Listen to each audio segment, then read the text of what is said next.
School for the Blind, we did have classes on emergencies at different levels of school. But I remember that they were talking about earthquakes, which Georgia, a country where I'm from and which I obviously know the best of, are very, very often. They talked about how to do CPR, how to act in different situations, but I don't remember any details. I remember that we talked about it, but what exactly, I don't. So the question is, how do we ensure that the education system really teaches people something that they can remember after years pass? Another issue that the whole world is facing is that unfortunately governments and decision makers are now talking against participation.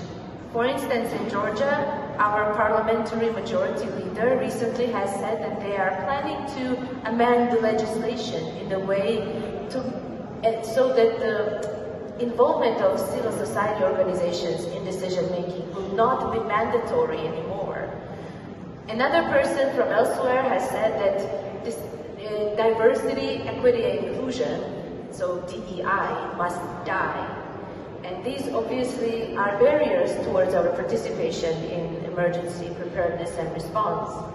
Even when the governments do want to involve disability community in the efforts, very often they expect polished documents from us that are backed with scientific evidence, but unfortunately we very often are under-resourced and unable therefore to provide all necessary evidence and statistics and so on. And it's also very often that instead of involving organizations of persons with disabilities, they involve service providers or organizations of parents of adults of persons with disabilities who act on their behalf, well, not necessarily empowering them, but act on the behalf of parents.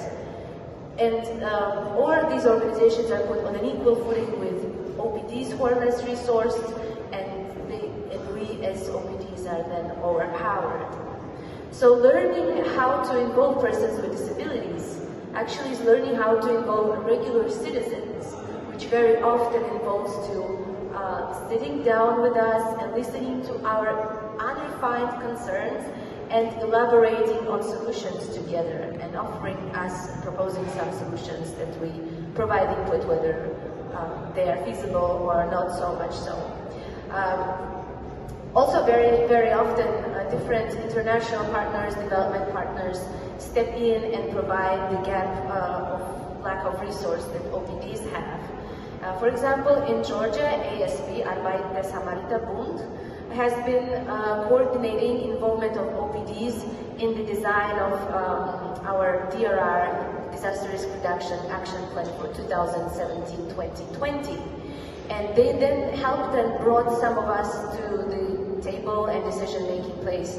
But after this project was over, we expected that the government would be involving us, but that didn't really happen. There is no action plan as much as we know, and we thought that also there is the Sustainable Development Goal Working Group, but you have to have 3 years of experience in working on one of the SDGs to be able to join that group.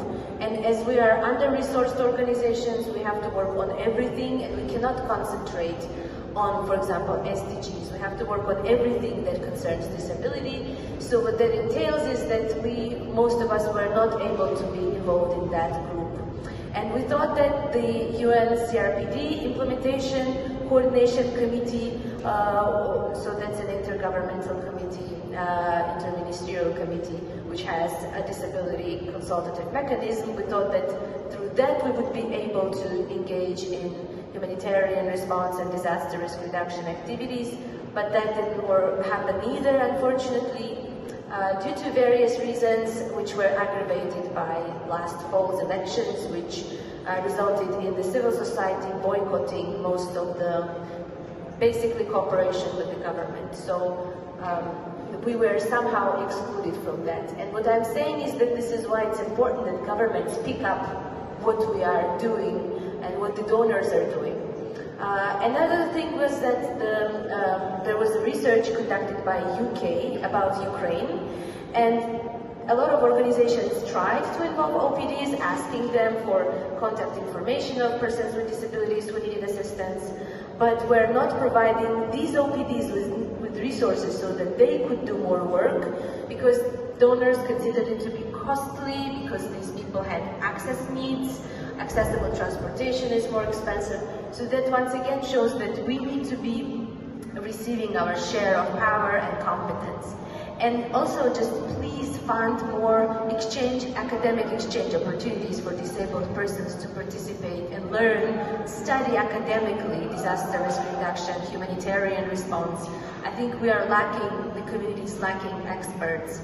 That's what I wanted to say very, very quickly. Thank you.